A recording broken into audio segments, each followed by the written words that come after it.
Korupsi di Indonesia sudah menjadi budaya yang turun-temurun. Budaya ini harus diingatkan secepat mungkin. Karena jika terus-menerus dilakukan, negara akan semakin merugi dan rakyat yang akan menjadi korban kezaliman ini. Koruptor yang melakukan tindakan tersebut harus dihukum seberat-beratnya agar ada efek jera. Mereka melakukannya dengan penuh kesadaran dan tanpa mempertimbangkan dampak buruk yang terjadi.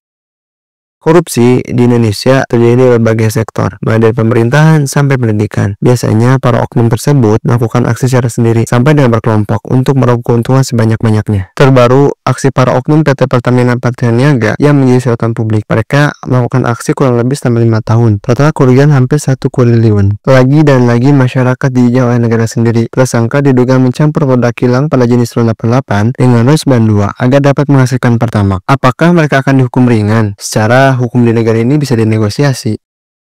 Beberapa kasus korupsi di Indonesia bahkan mencapai nilai kerugian yang fantastis, seolah membentuk perlombaan layaknya olahraga profesional. Berikut ini merupakan klasemen kasus korupsi yang terjadi di Indonesia, yang diberi nama Liga Korupsi Indonesia 2025, mengacu pada peringkat berdasarkan besarnya kerugian negara. Peringkat pertama ditempati oleh PT Timah. Dari 2015 hingga 2022, terjadi korupsi dalam tata niaga timah yang mengakibatkan kerugian negara sebesar 300 triliun rupiah. Kerugian ini mencakup dampak lingkungan dan kerusakan ekosistem akibat penambangan ilegal. Di peringkat kedua, ditempati oleh kasus korupsi di PT Pertamina. Kejaksaan Agung mengungkapkan bahwa dari tahun 2018 hingga 2023, kerugian negara mencapai 193 triliun. Modusnya melibatkan ekspor minyak mentah ilegal, impor melalui perantara, dan distribusi BBM tidak sesuai dengan spesifikasi. Kasus bantuan likuiditas Bank Indonesia atau BLBI menempati posisi 3. Pada krisis 1997, pemerintah mengucurkan 147 triliun untuk menyelamatkan 48 bank. Namun, dana ini tidak dikembalikan, menyebabkan kerugian negara sebesar 118 triliun rupiah. Di peringkat 4 ditempati oleh PT Duta Palma dengan total kerugian 78 triliun mengenai kasus korupsi lahan sawit ilegal. Di nomor 5 ada PT TPPI dengan kerugian negara sebesar 37 triliun rupiah, kasus skandal pengolahan minyak. Sedangkan di nomor 6 ada PT Asabri dengan kerugian negara sebesar 22 triliun rupiah, kasus penggelapan dana pensiun. PT Jiwasraya menempati posisi 7 dengan kerugian negara total 16 triliun rupiah mengenai skandal investasi asuransi. Di nomor 8 ada PT Sawit CPO dengan kerugian negara total 12 triliun rupiah, kasusnya yaitu dugaan manipulasi perdagangan sawit. Di nomor 9 ada Garuda Indonesia dengan total kerugian 9 triliun rupiah, yaitu korupsi pengadaan pesawat. Di peringkat 10 ditempati proyek BTS 4G yang merugikan negara sebesar 8 triliun rupiah mengenai kasus korupsi proyek infrastruktur telekomunikasi. Nah, itu merupakan klasemen sementara Liga Korupsi Indonesia. Apakah ada yang akan promosi untuk meneruskan persaingan 10 besar di atas? Mudah-mudahan nggak ada ya. Cukup 10 besar ini menjadi klasemen akhir di Liga Korupsi.